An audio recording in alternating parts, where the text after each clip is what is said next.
నమస్కారం. నా పేరు రాజేశ్వర్. వంశీ గారి 'మహర్షి' సినిమాలోని 'సుమం ప్రతి సుమం సుమం' అనే పాట గురించి ఈరోజు నా మాటల్లో. చిత్రం 'మహర్షి', రచన నాయని కృష్ణమూర్తి గారు, గానం బాలు గారు, జానకి గారు, సంగీతం ఇళయరాజా గారు.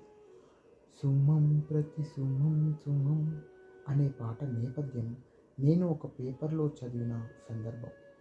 ఈ పాట గురించి వంశీ గారి మాటల్లోనే ఇక్కడ మీతో పంచుకోవడానికి ప్రయత్నిస్తా. సుమం ప్రతి సుమం సుమం అంటూ అందమైన పదాల పూలతో అల్లుకున్న పందిరి ఈ పాట.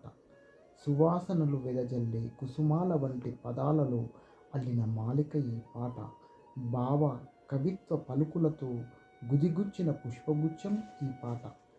కథానాయికను ఊహించుకుంటూ కథానాయకుడు చేసిన భావ ప్రకటనే ఈ పాట. కవి భావన హృద్యంగా ఉంటుంది. భానోదయాన చంద్రోదయాలు. తన కలల కథానాయికను చూడగానే సూర్యోదయ సమయాన చంద్రోదయం అయినట్లు భావిస్తాడు ప్రియుడు. ఆమె గొంతు విప్పి గానం చేస్తుంటే అది వేణునాదమో వీణనాదమో తెలియనంత సుస్వరంగా ఉంది ఆమె కంఠం అని ప్రస్తుతిస్తాడు.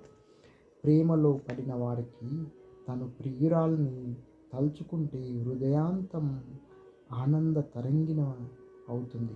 ప్రేమ మహిమ అంటే ఇదేనేమో. ప్రపంచమంతా అందంగా అనిపిస్తుంది. ఆకాశమంతా తెల్లగా ప్రశాంతంగా ఉన్నప్పటికీ రంగురంగుల ఆకాశాన్ని ఊహిస్తాడు.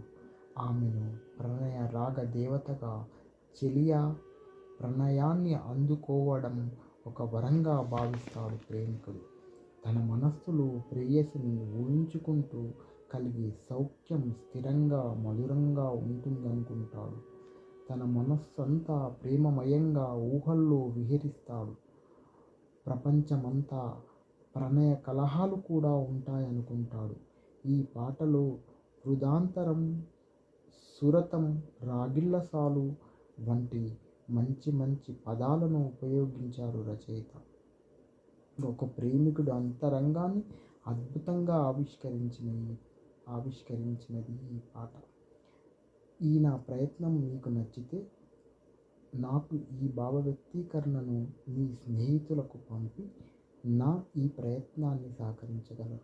ధన్యవాదాలు. ఇట్లు మీ రాజేశ్వర్.